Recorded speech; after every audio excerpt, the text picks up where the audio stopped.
नाही, त्या ठिकाणी असलेल्या जे पोलीस होते त्यांच्या मागे जी अदृश्य शक्ती होती, ही अदृश्य शक्तीची ताकद, त्या अदृश्य शक्तीने या पोलिसांना करायला लावलं. नाही तर महाराष्ट्रातला पोलीस असं कधीच स्वतःहून करणार नाही, एवढा माझा महाराष्ट्र.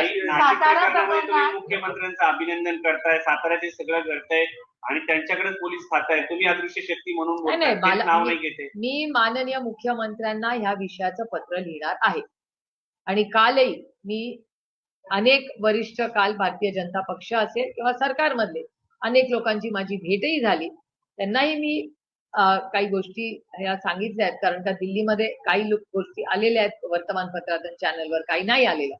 पण हे दुर्दैव आहे की महाराष्ट्राच्यासाठी जी काही साताऱ्याची घटना झाली ही लोकशाहीची हत्या आहे आणि मी माननीय मुख्यमंत्र्यांना याच्यासाठी पत्र लिहिणार आहे. कारण का हे अतिशय अस्वस्थ करणारी गोष्ट. भाजप आणि एकनाथ शिंदे यांच्या पक्षातील मतभेद आता समोर येताना बघायला मिळतात. कारण काल रात्री मुख्यमंत्री आणि उपमुख्यमंत्र्यांची बैठक झाली, त्यात मुख्यमंत्र्यांनी स्पष्ट सांगितलेलं आहे की तुम्ही जे काल सभागृहामध्ये तुमच्या पक्षाच्या नेत्यांनी सभागृहामध्ये जे केलं ते न पटणार आहे, असं काल स्पष्ट. साताऱ्यासारखे प्रकार खपवून घेणार नाही, मोठा भाऊ म्हणून भाजपची समजण्याची भूमिका आहे, ते म्हणजे ते मुकाम. बघा आता काय त्यांच्या दोघांमध्ये चर्चा झाली ही मला माहिती नाही, तुम्ही म्हणताय म्हणून मी ऐकते.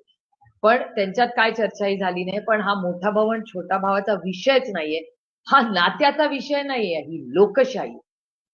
लोकशाहीत अशी गुंडागर्दी जर होणार असेल तर त्याच्या पुढे ताकदीने लढण्याची गरज आहे. आज हा साताऱ्याचा विषय, उद्या 10 ठिकाणी, आणि हे करणंच चुकीचं आहे. म्हणजे मी शंभूराजेजींनाही फोन करणार आहे, मकरंद पाटलांना मी ऑलरेडी फोन करून सगळी माहिती घेतलेली आहे. निवडणूक रद्द व्हावी अशी मागणी कराल तुम्ही? का नाही कर, माझं म्हणणं आहे ही जर त्यांना इथे न्याय मिळत नसेल तर मकरंद पाटील आणि शंभूराजेंना जर धक्काबुक्की झाली असेल तर ते दोघंही कॅबिनेट मिनिस्टर आहेत, त्याची पारदर्शक इन्क्वायरी झाली पाहिजे. आणि जर सरकारने त्यांना न्याय, एक तर त्या सरकारचे भाग आहेत, म्हणजे ज्या सरकारमध्ये तुम्ही आहात तेच सरकार तुम्हाला धक्काधुक्की करते. ते पांडुरंगा काय दिवस बघायला लागतात महाराष्ट्रामध्ये. आणि मित्र पक्षांना, त्यांचे मित्र पक्ष आहेत ना, म्हणजे मला आश्चर्य वाटतंय की एकीकडे तुम्ही सत्तेमध्ये एकत्र आहात आणि दुसरीकडे त्याच भावाला धाकट्या भाऊ तुम्हीच म्हणताय त्यांना. मी कुणाला धाकट्या बिकट्या समजत नाही, मी सगळ्यांना समान समजते. पण धाकट्या भावाला जर अशी धक्काधुक्की असेल तर आपल्याला सगळ्यांनाच आत्मचिंतन करायची वेळ आहे की महाराष्ट्राचं राजकारण चाललंय कुठल्या दिशेने. आणि हे सुसंस्कृत महाराष्ट्राचं राजकारण नाही. मराठी माणूस हा एक स्वाभिमानी माणूस. तुम्ही छत्रपती शिवाजी महाराजांचं नाव घेऊन राजकारण करताना, शाहू फुले आंबेडकरांचं नाव घेऊन राजकारण करताना मग मार काय खाताय? अजित पवार भाजप मित्र पक्षांना नेहमी दाबतं अशा पद्धतीच्या चर्चा असतात, वारंवार तशा पद्धतीचे आरोप होत असतात. पण ह्या घटनेमुळे ते पुन्हा एकदा सिद्ध झाले असं म्हणायचं की सोबत असलेल्या तो त्यांचा आणि त्यांच्या युतीचा, आघाडीचा जे काय असेल किंवा त्यांच्या मित्र पक्षाचा अंतर्गत प्रश्न आहे. अजित पवारांच्या विधानसभा जागेवर काँग्रेस लढवण्यासाठी तयारी करते आहे. नाही, मला याची काय माहिती नाही. काँग्रेसनी आमच्याकडे काही चर्चा केली नाही. मी तुमच्या चॅनलवर आणि वर्तमानपत्रात वाचलं त्याच्याबद्दल. त्याच्यामुळे जेव्हा काँग्रेसकडे काय प्रस्ताव असेल, पण आमची महाविकास आघाडीला विनंती राहील की दादा अनेक वर्ष तिथे लोकप्रतिनिधी म्हणून दादांनी तिथे काम केलेलं, उत्तम काम केलेलं आहे. आणि आज वहिनींना अशा प्रक्रियेत ह्या सगळ्या सिच्युएशन मध्ये ही जबाबदारी घ्यावी लागते. तर आमच्याकडून विनंतीच सगळ्यांना राहील की सुनेत्रा वहिनी पवार यांचं इलेक्शन आमच्या तरी मनात आहे की ते बिनविरोध व्हावं. चव्हाणांचा जिल्हा म्हणून मानलं जातं. तुमच्या पक्षातले अनेक नेते तिथे कोणतीही घटना घडली अजितदादांच्या किंवा कृती संगमावरती जातात. आता या सगळ्या परिस्थितीमध्ये साताऱ्यातील एवढा मोठा देदीप्यमान इतिहास आहे आणि तिथे ही घटना घडते. हे दुर्दैव आहे की 2 मंत्र्यांना धक्काधुक्की होते. म्हणजे मला खरं तर जेव्हा पहिल्यांदाच सांगितलं मला विश्वास पण बसला नाही की ज्या तुम्ही पालकमंत्री आहात तिथले, हिंमतच कशी होते यांच्यावर धक्काधुक्की करायची. मंत्र्यांवर अहो कोणीच धक्काधुक्की कोणाला करू नये. हे गुंडाराज नाहीये, हा भारत आहे. खूप लोकांनी स्वातंत्र्यासाठी स्वतःची आयुष्य घालवली आहे. त्यांनी उभं आयुष्य लढाईमध्ये घालवलंय, त्यांनी त्याग केलेले आहेत.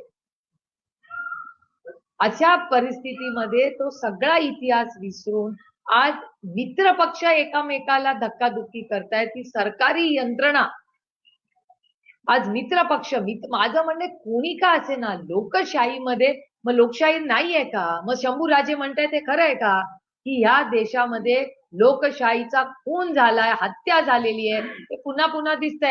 आम्ही विरोधक म्हणून बोलत होतो, आमच्यावर अन्याय झालाच ना. ज्या पद्धतीने आदरणीय पवार साहेबांचा पक्ष फोडला, आदरणीय पवार साहेबांना पक्षाच्या पदावरनं ज्या पद्धतीने काढलं, हे योग्य होतं का? आमची कोर्टात केस आजही चालू आहे. अन्याय नाही आहे. ज्या शरद पवारांनी शून्यातून विश्व उभं केलं, आज त्या माणसाला तुम्ही पक्षावरनं काढून टाकता. आणि त्याची चूक काय? त्याची चूक एवढीच की त्यांनी कष्टाने शून्यातून विश्व उभं केलं, ही त्याची चूक.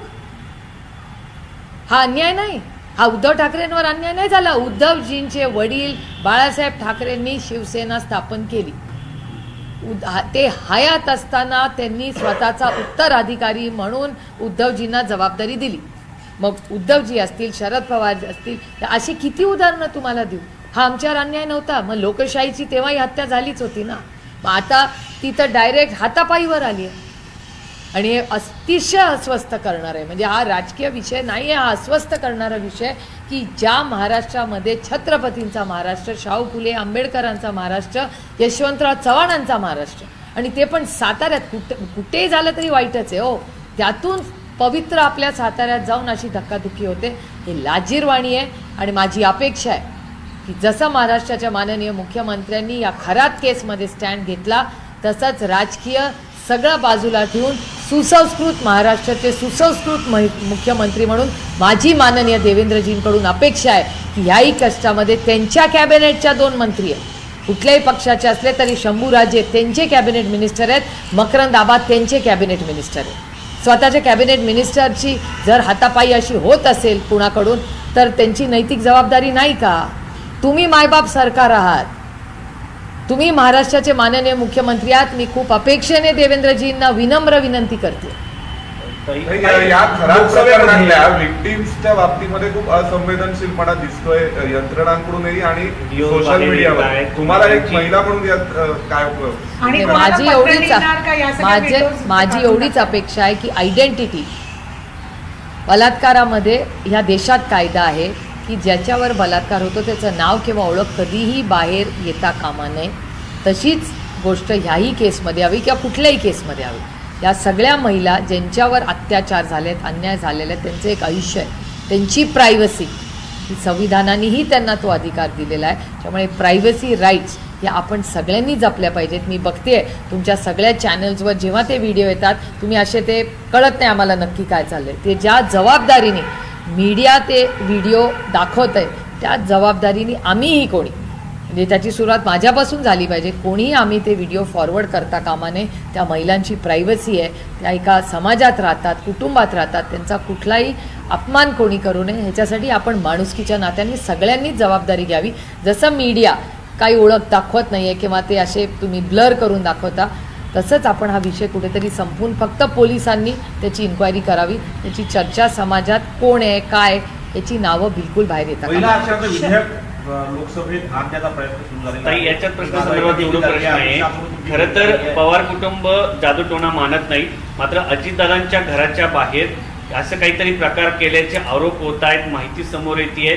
तुमची प्रतिक्रिया काय? नाही, मी तुम्हाला खरं सांगू का, माझा काय या जादू टोणा ह्याच्यावर खरंच विश्वास नाही आहे. आणि पुरोगामी विचाराच्या मध्ये माझी श्रद्धा आहे, पण अंधश्रद्धा नाही. अंधश्रद्धा आणि श्रद्धेमध्ये एक थिन लाईन असते, आणि त्याच्यामुळे श्रद्धा ही कुणावर ठेवायची हा तुमचा वैयक्तिक प्रश्न आहे, पण अंधश्रद्धेच्या पूर्ण विरोधात मी आहे.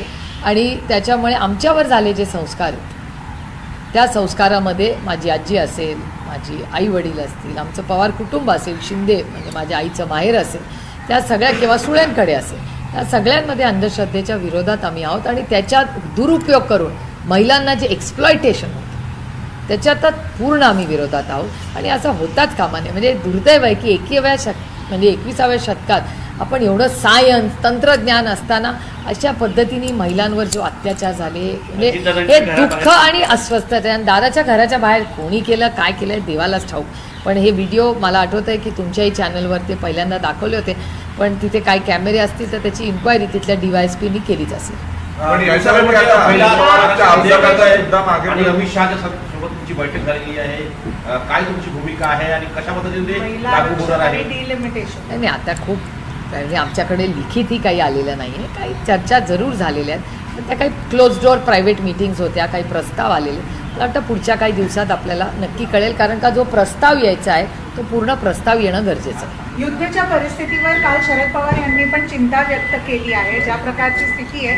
आणि काल ज्या प्रकाराने पंतप्रधान नरेंद्र मोदी यांनी जो भाषण दिला त्यात कोरोना बरोबर कम्पेअर केलं, काही गोष्टी एक्सेप्ट केले की आपण कशात आपण बॅकफूटवर आहोत का आणि काय एक सिनारिओ आहे असं खासदार. नाही चिंताजनक आहेच. आणि तुम्ही गेले 2 आठवडे आपण दिल्लीत भेटतोय तेव्हापासून मी आपल्याला सांगते की मी सरकारला सांगितलेलं आहे की तुम्ही एक ऑल पार्टी मीटिंग बोला. तुम्ही सरकारला तुम्ही विपक्षला कॉन्फिडन्समध्ये घ्या, कारण काय ग्लोबल क्रायसिस आहे. त्याच्यामुळे ते मान्य करून आपण एकत्रपणे देशाच्या हितासाठी. आता कालचीच तुमच्या चॅनलची बातमी आहे की सिलेंडर एक तर मिळत नाही, तर मिळत आहेत तर ते अर्धेच भरून मिळणार आहे. हॉटेल, रेस्टॉरंट्स, किती गोष्टी, MSMEs, बिझनेसेस, किती गोष्टी गेले 2 आठवडे तुम्ही सातत्याने दाखवताय या सगळ्या गोष्टी. सिलेंडर दिला जाईल असं सांगतात. त्याच्यामुळे मला असं वाटतं की हे ग्लोबल क्रायसिस आहे, त्याच्यात आज तू मेमे करत बसण्यात काही वेळ नको घालूया. आपण सगळ्यांनी मिळून देशाच्या हितासाठी सामान्य नागरिक जो शेवटचा आहे त्याला समान न्याय मिळण्यासाठी आणि तो ह्या युद्धामध्ये भरडला जाता कामा नये याच्यासाठी सगळ्यांनी एकत्र मिळून काम करण्याची गरज आहे. थँक्यू सगळ्यांचे आभार. थँक्यू. पुढे गेले निलेश लंकेंना